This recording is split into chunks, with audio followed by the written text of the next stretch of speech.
नमस्कार प्यारे बच्चों, आप देख रहे हैं मेरा YouTube चैनल मुनीश मैथ, जिसके अंदर आज हम करने जा रहे हैं mega quiz chapter 1 rational numbers, जिसको हिंदी में बोलते हैं परिमेय संख्याएं, 8वीं कक्षा का। और हिंदी के अंदर हम इस मेगा क्विज को करेंगे। इस मेगा क्विज के अंदर आपको प्रत्येक प्रश्न के लिए समय दिया जाएगा और उस समय के अंदर आपने प्रश्न को हल करके देखना है और YouTube के कमेंट बॉक्स पर कमेंट करना है। अगर YouTube के कमेंट बॉक्स पर कमेंट नहीं कर सकते तो आप अपनी कॉपी पर भी लिख सकते हो उसका आंसर और मेरे साथ साथ उसको मैच करना है। तो चलते हैं पहले प्रश्न की तरफ। पहला प्रश्न है हमारे पास, सभी परिमेय संख्याओं के लिए योज्य तत्समक कौन सी संख्या है? इसके लिए टाइमर मैं आपके लिए इनेबल कर देता हूं। 30 सेकंड के अंदर अंदर आप YouTube के कमेंट बॉक्स में कमेंट करें कि इसका आंसर ए आएगा, बी आएगा, सी आएगा या डी आएगा। सभी परिमेय संख्याओं के लिए योज्य तत्समक कौन सी संख्या है? जल्दी से कमेंट करें बेटा। योज्य तत्समक। इसी के साथ ही टाइम फिनिश हो चुका है। इसका जो आंसर है बेटा वो आता है हमारे पास 0 इसका आंसर आएगा। अब कई बच्चे पूछेंगे जिनको नहीं आ रहा ये प्रश्न कि योज्य तत्समक होती क्या है। योज्य तत्समक बेटा एक ऐसी संख्या जो किसी भी परिमेय संख्या के अंदर अगर हम जोड़ दें तो उसका आंसर फिर वही परिमेय संख्या आ जाता है। मान लो हमारे पास परिमेय संख्या है x, उसके अंदर हम किस संख्या को जोड़ें कि दोबारा फिर हमारे पास x ही आए, ठीक है, तो वो आता है हमारे पास 0 को हम बोलते हैं योज्य तत्समक। क्लियर। प्रश्न नंबर 2 की बात करते हैं।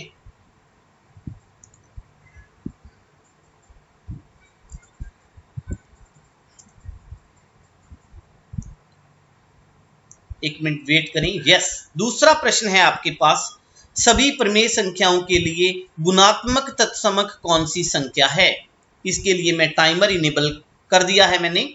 30 सेकंड के अंदर अंदर आप आंसर आपका नोट करोगे या YouTube के कमेंट बॉक्स में कमेंट करोगे। ज्यादा बेटर है कि YouTube के कमेंट बॉक्स में ही कमेंट करें, क्योंकि वहां से मेरे को आंसर आपके पता चलते रहते हैं। टाइम शॉर्ट होता जा रहा है, जल्दी से अपने आंसर को सबमिट करें। गुणात्मक तत्समक कौन सी संख्या है? इसी के साथ ही टाइम फिनिश। और जो इसका आंसर है गुणात्मक तत्समक, ये है हमारे पास सी आंसर इसका। अब बात आती है कि गुणात्मक तत्समक होता क्या है। गुणात्मक तत्समक एक ऐसी परिमेय संख्या होगी जिसको किसी भी परिमेय संख्या के साथ अगर हम गुना कर दें, ठीक है, मान लो परिमेय संख्या x है, एक ऐसी परिमेय संख्या बताएं जिसको किसी भी परिमेय संख्या x के साथ गुना करने पर हमारे पास दोबारा फिर x ही आ जाए। यहां पे हमने कोई नंबर भरना है, आपको पता है वो नंबर आएगा 1, ठीक है। एक ऐसी संख्या है जिसको किसी भी परिमेय संख्या के साथ गुना करें तो आंसर सेम आता है, ठीक। प्रश्न नंबर 3 की बात करते हैं। तीसरा प्रश्न है आपके पास, 0/1 का गुणात्मक प्रतिलोम ज्ञात करें। टाइमर इनेबल हो चुका है, जल्दी से अपना आंसर सोचें और कमेंट बॉक्स में कमेंट करें। 0/1 का गुणात्मक प्रतिलोम ज्ञात करें।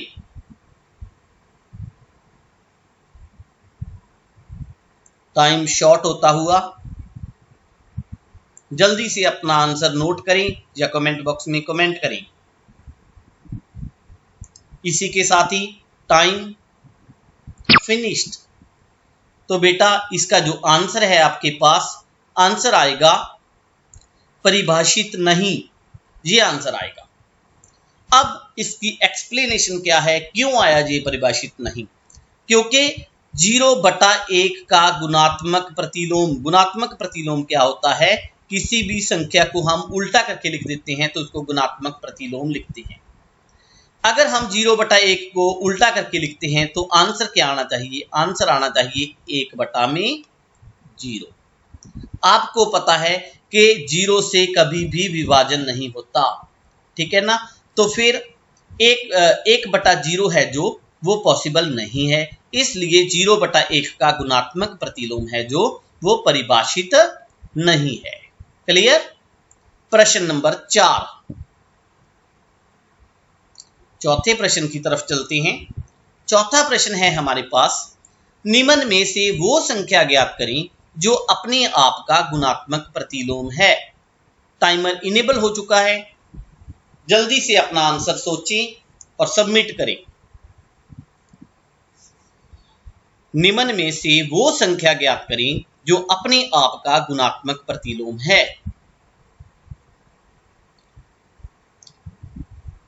हिंट देता हूं, गुणात्मक प्रतिलोम वो संख्या आती है, ठीक है, जो उल्टा करने पर, हम उल्टा करते हैं जब किसी संख्या को उल्टा देते हैं, व्युत्क्रम लेते हैं, उसको गुणात्मक प्रतिलोम बोलते हैं। एंड हो चुका है, देखते हैं कितने बच्चों का सही है। इसका आंसर है बेटा आपके पास 1। क्यों आया 1? मैंने आपको कहा कि गुणात्मक प्रतिलोम निकालने के लिए किसी भी प्रमेय संख्या को हम उल्टा करके लिख देते हैं, उसका व्युत्क्रम लिखते हैं, ठीक है। तो ऐसी कौन सी प्रमेय संख्या है इनमें से जिसको व्युत्क्रम लिखने पर दोबारा फिर वही आ जाती है? आपको पता है एक ऐसी संख्या है, ठीक है, जिसको अगर हम उल्टा करके लिखते हैं 1/1 लिखते हैं, है ना। 1 का मतलब 1/1, तो उल्टा करते हैं फिर 1 रह जाता है, इसलिए ये अपने आप का ही गुणात्मक प्रतिलोम है। इसी के साथ ही एक संख्या और है जो अपने आप का प्रतिलोम होती है, गुणात्मक प्रतिलोम होती है, वो संख्या है बेटा -1। -1 भी अपने आप का गुणात्मक प्रतिलोम होती है, ठीक है। इस बात को आपने याद रखना है। उसके बाद प्रश्न नंबर 5 की बात करते हैं। एक नॉन जीरो परिमेय संख्या और उसके व्युत्क्रम की गुना क्या आएगी, ये बताना है आपने। टाइमर इनेबल हो चुका है, जल्दी से अपना आंसर दें। ए आंसर आएगा, बी आएगा, सी आएगा या डी आएगा?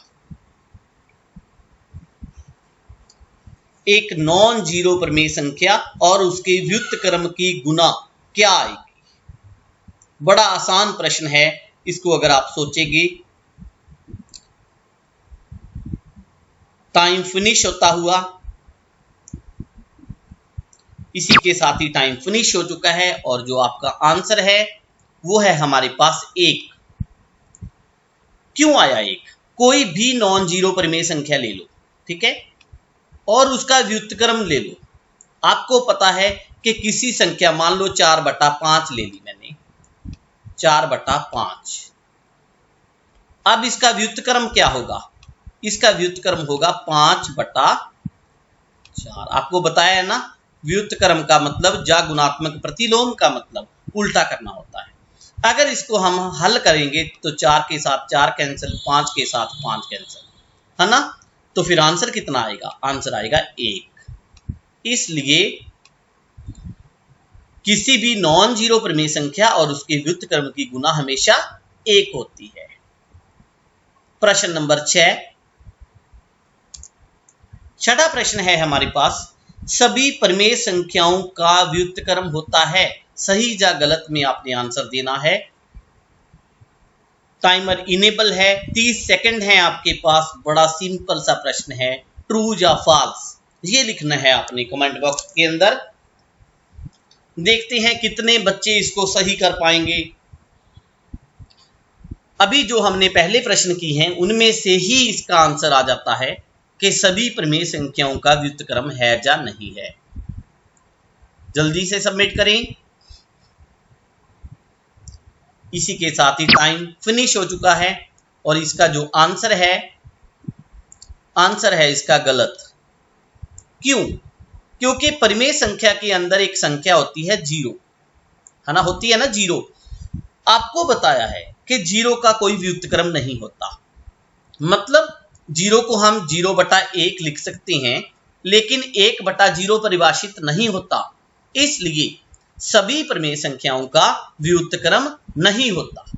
ठीक है, क्योंकि यहाँ पे एक जीरो संख्या ऐसी है जो प्रमेय संख्या भी है और उसका व्युत्क्रम नहीं है, इसलिए सभी का व्युत्क्रम हम ये नहीं कह सकते कि होता ही है। ठीक है, उसके बाद प्रश्न नंबर 7 की बात करते हैं। 7वां प्रश्न है आपके पास, निम्न में से कौन सा कथन सत्य नहीं है, बताएं इसमें। टाइमर इनेबल हो चुका है, देखते हैं कितने बच्चों का आंसर सही आएगा। जल्दी से कमेंट बॉक्स के अंदर कमेंट करें।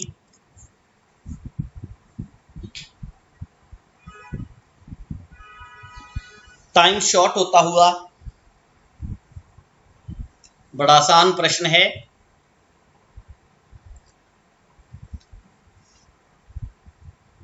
इसके साथ ही टाइम फिनिश, और जो आपका आंसर है बेटा, आंसर है हमारे पास बी। क्यों आया इसका आंसर बी? क्योंकि देखिए, ए के अंदर 2/3 प्लस 5/4, 5/4 प्लस 2/3, ये तो बिल्कुल सही है, सत्य है। उसके बाद 2/3 5/4, 5/4 2/3, गुना करेंगे दोनों तरफ फिर भी बराबर आएगा। ठीक है, अब ये डी वाले पार्ट को देखें आप, 2/3 यहाँ पे भाग की निशानी थी, 5/4 थी। आपको पता है अगर हम इस भाग को मल्टीप्लाई के अंदर कन्वर्ट करते हैं, गुना के अंदर कन्वर्ट करते हैं, तो ये वाली साइड उल्टी हो जाती है, व्युत्क्रम हो जाता है। सही है, इसने व्युत्क्रम कर रखा है। लेकिन किसी भी दो प्रमेय संख्याओं का अगर हम आपस में अंतर निकालते हैं और फिर उनको उल्टा करके अंतर निकालते हैं तो वो बराबर नहीं होती। मतलब प्रमेय संख्याएं हैं जो हो वो कम्यूटेटिव, क्रम विनिमय, मतलब माइनस के अंदर नहीं होती। ठीक है, तो इसका आंसर बी आएगा। इसके बाद प्रश्न नंबर 9 की बात करते हैं। दो प्रमेय संख्याओं का गुणनफल -7 है। यदि एक संख्या -10 है तो दूसरी ज्ञात करें। आपने खुद आंसर देना है कमेंट बॉक्स के अंदर कमेंट करके।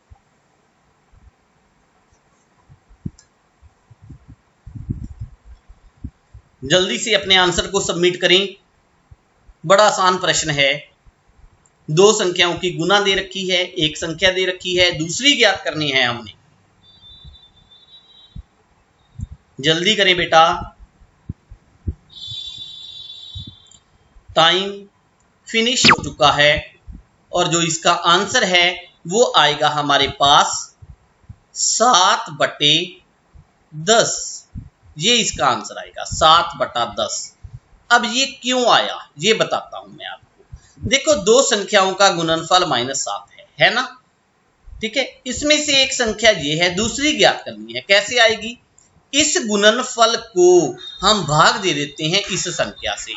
अब आप कहोगे सर इसके अंदर तो माइनस भी था। यस, इसके अंदर माइनस था, यहां भी, वो दोनों माइनस आपस में कैंसिल आउट हो गए, तो आंसर आएगा 7/10।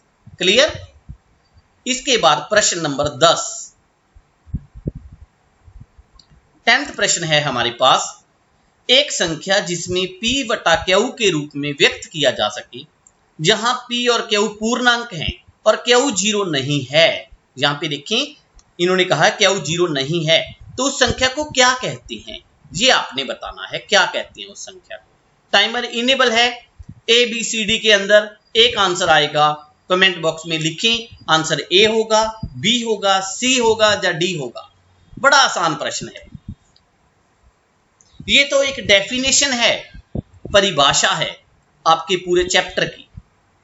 मैंने हिंट भी दे दिया। जल्दी से बताएं, कमेंट बॉक्स में कमेंट करें।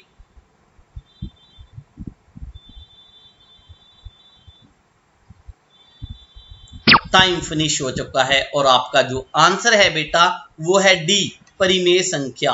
आपको पता है ना, ये परिमेय संख्या की परिभाषा है कि कोई भी संख्या जिसको p/q के रूप में व्यक्त किया जा सके और p और q दोनों पूर्णांक हों और नीचे वाला जो q है वो 0 नहीं होना चाहिए, तो ये परिमेय संख्या की परिभाषा है। ठीक है, उसके बाद प्रश्न नंबर 11 की बात करते हैं। 11वां प्रश्न बिल्कुल सेम ऐसा ही प्रश्न है, जल्दी से आंसर देना है। p/q के रूप में रूप की संख्या प्रमेय संख्या होती है यदि, टाइमर इनेबल कर दिया मैंने, जल्दी से बताओ चारों ऑप्शन में कौन सा होगा। अभी हमने जो 10th क्वेश्चन किया था इसी पर बेस था। 10th क्वेश्चन की जो स्टेटमेंट थी उसी को इसमें क्वेश्चन बना दिया गया। जल्दी करें।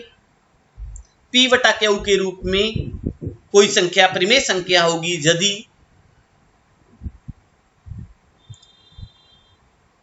इसी के साथ ही टाइम फिनिश हो चुका है और इसका आंसर आएगा बेटा यदि P और Q दोनों पूर्णांक हैं और नीचे वाला जो Q है वो 0 नहीं होना चाहिए, तो इसका आंसर आएगा बी, है ना। पिछले प्रश्न में भी हमने स्टेटमेंट के ऊपर लिखा हुआ था ये चीज, जो अब इन्होंने प्रश्न के अंदर पूछ ली। ठीक, उसके बाद 12वां प्रश्न,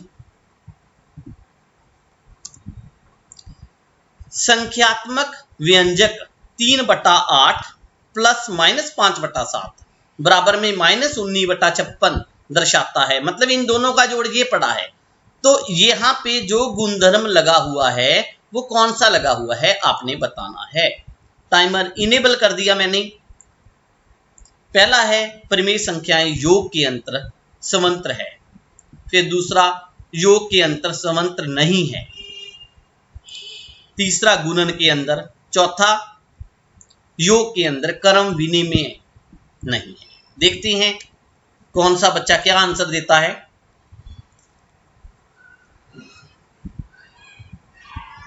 टाइम फिनिश होने को है और फिनिश हो चुका है और इसका आंसर है बेटा योग के अंदर स्वतंत्र है। ठीक है, ये आंसर आएगा ए वाला। मतलब इस चीज का मतलब क्या होता है, संवर्त है। इसका मतलब होता है कि किसी भी दो प्रमेय संख्याओं को अगर हम जोड़ते हैं तो हमारे पास दोबारा फिर प्रमेय संख्या ही प्राप्त होती है। क्लियर हुई बात। किसी दो प्रमेय संख्याओं को हमने जोड़ा, दोबारा फिर प्रमेय संख्या आ गई, तो ये योग के अंतर्गत स्वतंत्र है। क्लियर। अगर दो प्रमेय संख्याओं को गुना करते हैं फिर प्रमेय संख्या आती है तो उसको बोलेंगे गुणन के अंतर्गत स्वतंत्र है। क्लियर। अगले प्रश्न की बात करते हैं, प्रश्न नंबर 13। -3/8 प्लस 1/7 बराबर में 1/7 प्लस -3/8, मतलब दोनों साइड बराबर हैं। तो एक ऐसा उदाहरण है जो दर्शाता है, क्या दर्शाता है, क्रम विनिमय, स्वतंत्र, सहचारी, ठीक है, वितरित। चारों में से आपने बताना है क्या है। टाइमर इनेबल है, अपने आप को सोचें इसमें क्या आंसर आना चाहिए, सोच समझ के ही आंसर दें इसका।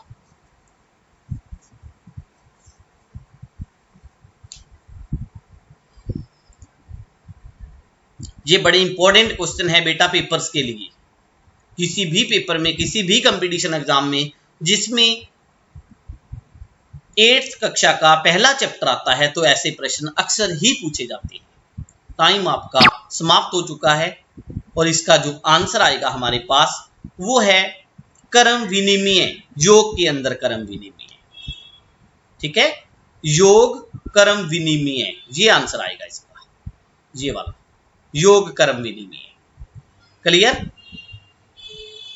योग क्रम विनिमय क्या होता है, मतलब कोई भी दो प्रमेय संख्याएं ले लें आप, एक ए ले ली, एक हमने बी ले ली, इन दोनों को जोड़ा, फिर हमने बी को पहले रख लिया और उसके अंदर हम ए जोड़ देते हैं बाद में, तो हमारा आंसर सेम आएगा। इस चीज को हम बोलते हैं योग के अंतर्गत क्रम विनिमय। ठीक है, अगर बीच में जो यहाँ पे निशान है वो गुना का होता तो हम बोलते गुणन के अंतर्गत क्रम विनिमय है।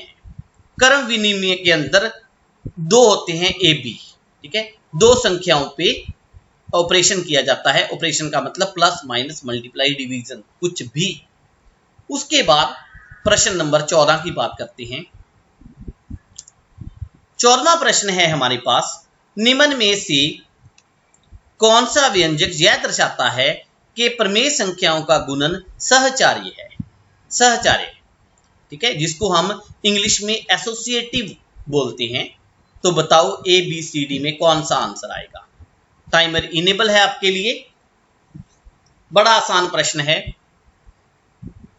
सहचार्य,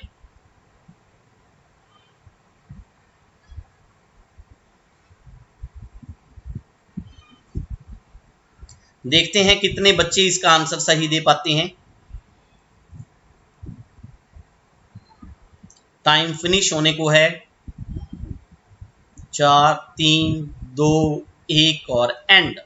यस, तो बेटा इसका जो आंसर आएगा, आपको बताना चाहता हूं मैं आंसर पे टिक लगाने से पहले कि कोई भी 3 संख्याएं ले लो आप, ए बी मल्टीप्लाई के अंदर ले लो, चाहे प्लस के अंदर ले लो, ठीक है।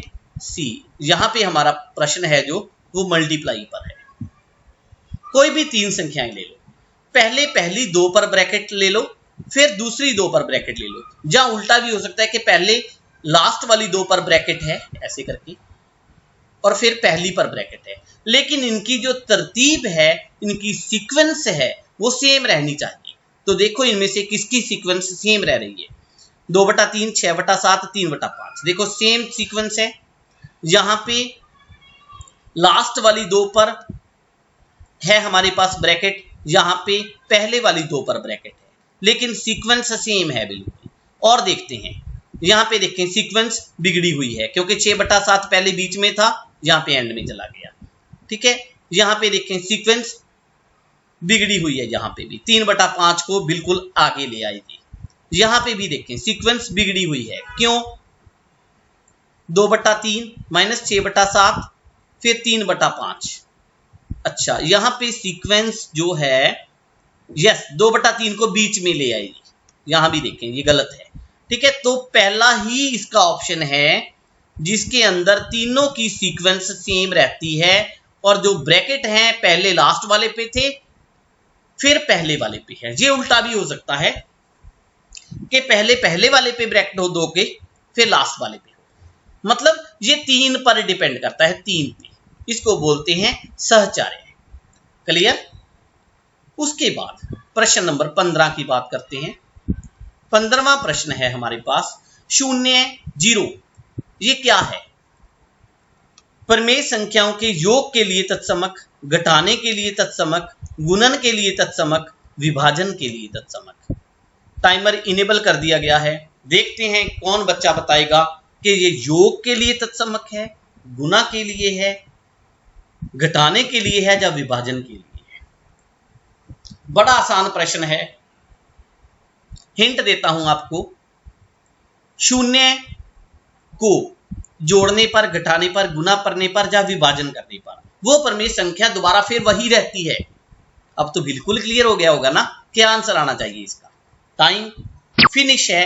तो बेटा आपको पता है कि 0 एक ऐसी संख्या है जिसको किसी भी प्रमेय संख्या के अंदर आप जोड़ दें तो आंसर सेम रहता है। तो ए ऑप्शन आएगा इसका, ठीक। उसके बाद 16वां प्रश्न, 1 क्या है, किसके लिए तत्समक है 1? मैंने इसका टाइमर इनेबल कर दिया है। जल्दी बताएं 1 किसके लिए तत्समक है। हमने किया है ये प्रश्न इसी क्विज के अंदर, दूसरा तीसरा प्रश्न था। 1, जल्दी से अपने आंसर को कमेंट बॉक्स के अंदर कमेंट करें। जल्दी करें बेटा, ए बी सी डी में से कुछ भी टाइप करें आप। टाइम फिनिश होता हुआ और फिनिश हो चुका है।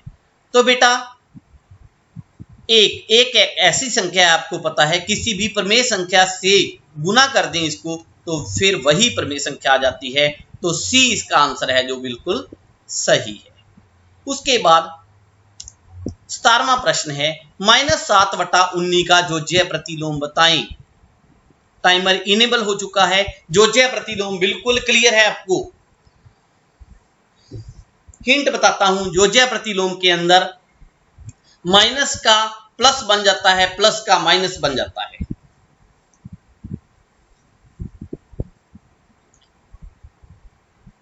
जल्दी करें, जल्दी करें, ए बी सी डी में से कुछ भी टाइप करें और अपने आंसर को सबमिट करें ताकि पता चले कि आप पार्टिसिपेट कर रहे हैं इसमें।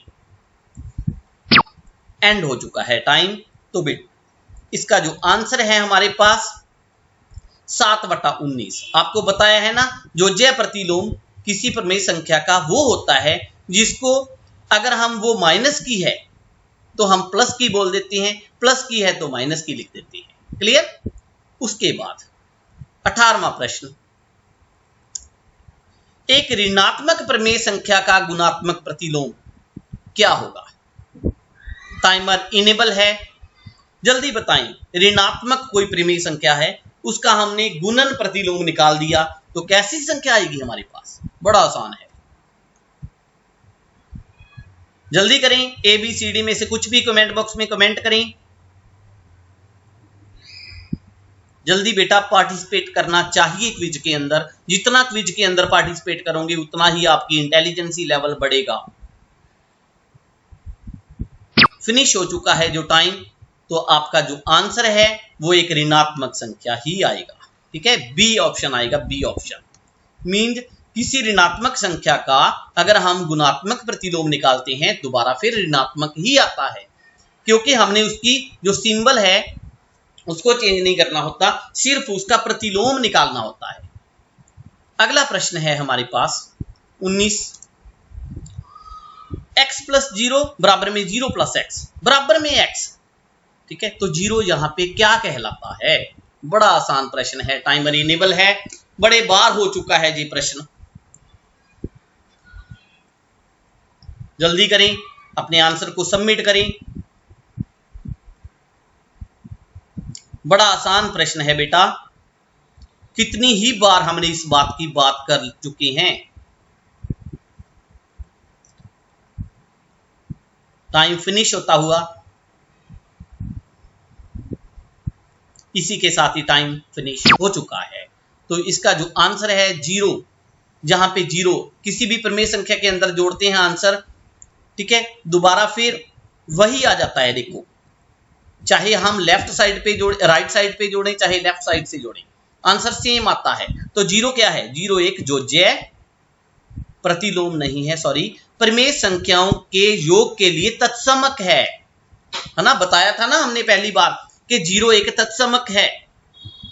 0 को किसी भी प्रमेय संख्या के अंदर हम जोड़ते हैं, चाहे लेफ्ट जोड़ते हैं चाहे राइट जोड़ते हैं, आंसर सेम आता है। ठीक है, तो योग के लिए तत्समक है। उसके बाद प्रश्न नंबर 20, गुणनफल 1 प्राप्त करने के लिए 8/21 को निम्न से गुना करना चाहिए। बड़ा आसान प्रश्न है, मैंने टाइमर इनेबल कर दिया है, जल्दी से कमेंट बॉक्स में कमेंट करें।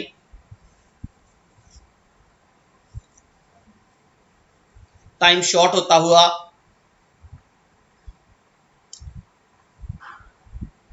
हमें आंसर 1 चाहिए, तो 8/21 को किससे गुना करें कि आंसर 1 आ जाए। इसी के साथ ही टाइम फिनिश होता हुआ, एंड हो चुका है। तो बेटा 21/8, आपको पता है ना, 8/21 को अगर हम 21/8 से गुना करते हैं तो वो दोनों आपस में कट आउट हो जाएंगे। 21/8 से तो 21 से 21 कैंसिल हो जाएगा, 8 से 8 कैंसिल हो जाएगा। ठीक है, तो आंसर हमारे पास क्या आएगा? आंसर हमारे पास आएगा 1। क्लियर। इसके बाद प्रश्न नंबर 21,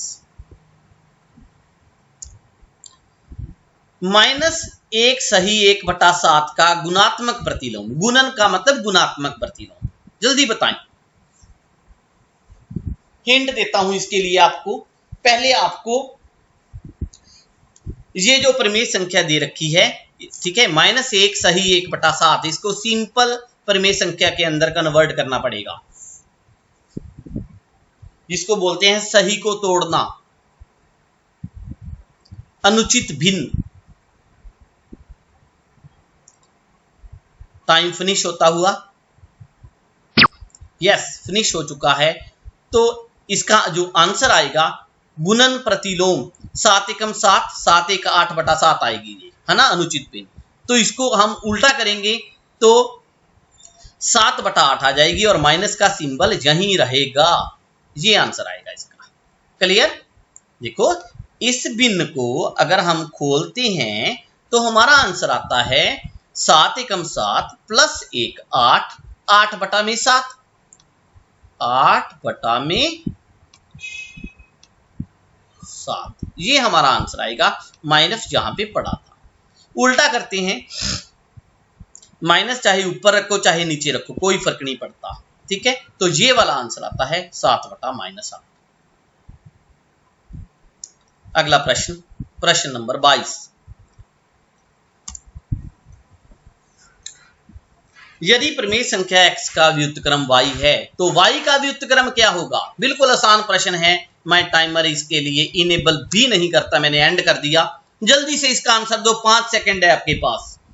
1 2 3 4 5, ठीक है, जल्दी लिख दें। ABCD में कोई भी ऑप्शन, बिल्कुल आसान प्रश्न था। x का व्युत्क्रम y है तो y का व्युत्क्रम क्या होगा? x होगा बेटा, है ना? क्लियर है, सिंपल है बिल्कुल। उसके बाद 23वां प्रश्न,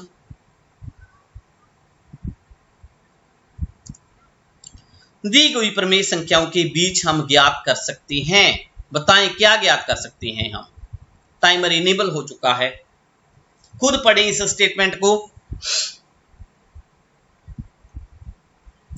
दो प्रमेय संख्याओं के बीच एक प्रमेय संख्या ज्ञात कर सकते हैं, 2 कर सकते हैं, 10 कर सकते हैं और अनेक कर सकते हैं। टाइम शॉर्ट होता हुआ जल्दी से कमेंट बॉक्स के अंदर कमेंट करें। बिल्कुल आसान प्रश्न है बेटा।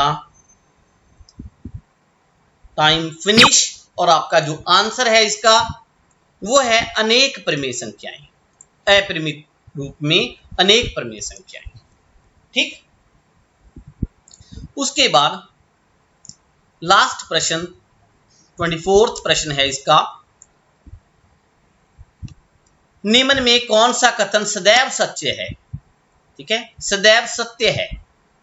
x माइनस वाई बटा 2 x और y के बीच में है, x प्लस वाई बटा 2 बीच में है, x गुना वाई बटा 2 बीच में है, x भाग वाई बटा 2 बीच में है। सत्य कोई भी हो सकता है लेकिन सदैव सत्य रहता है। इनमें से कौन सा ऑप्शन है? टाइमर इनेबल है, जल्दी बताएं कौन सा ऑप्शन आएगा। ABCD में से कुछ भी टाइप कर दें आप YouTube के कमेंट बॉक्स में।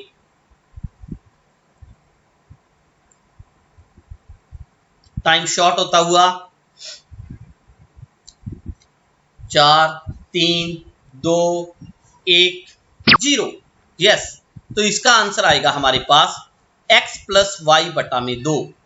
ये हमेशा सत्य होता है दो प्रमेय संख्याओं के बीच में। अगर हम उन दोनों को जोड़ के बटा में 2 लिख देते हैं तो वो उन दोनों प्रमेय संख्याओं के बीच में ही होती है, ठीक। इसके बाद 25वां जो प्रश्न है हमारे पास लास्ट, बताइए कि किस गुणधर्म के तहत इसको ऐसे लिखा गया है। बड़ा आसान प्रश्न है, मैंने आपको बता भी रखा है पहले, टाइमर इनेबल कर दिया है मैंने। किस गुणधर्म के तहत इसको ऐसे लिखा गया है?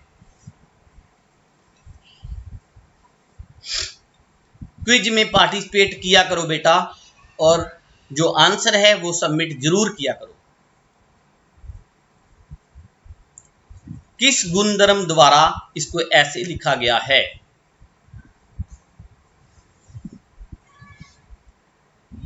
टाइम फिनिश हो चुका है और इसका जो आंसर है वो है सहचर्य। था ना, हमने किया था इसके अंदर सहचर्य।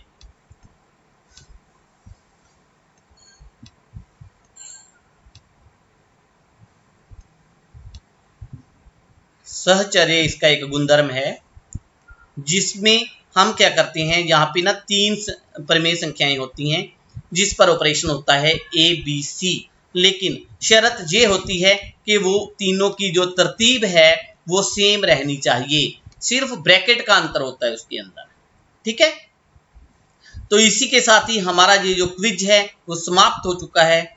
इस वीडियो को 2-3 बार देखें, अगर नहीं समझ लगी तो ये वीडियो देखने के बाद आपका पहला अध्याय परिमेय संख्याएं रैशनल नंबर्स पूरी तरह से तैयार हो जाएगा और पेपर के अंदर आप अच्छी तरह से परफॉर्म कर पाओगे। ठीक है, तो फिर इसी के साथ ही आपका बहुत बहुत धन्यवाद और सभी बच्चों से अनुरोध है कि मेरे YouTube के चैनल को सब्सक्राइब जरूर कर लें ताकि जो भी नई वीडियो मैं अपलोड करूं तो आपको उसकी नोटिफिकेशन मिलती रहे। तो सभी बच्चे मेरे चैनल को सब्सक्राइब जरूर कर लें। Thank you.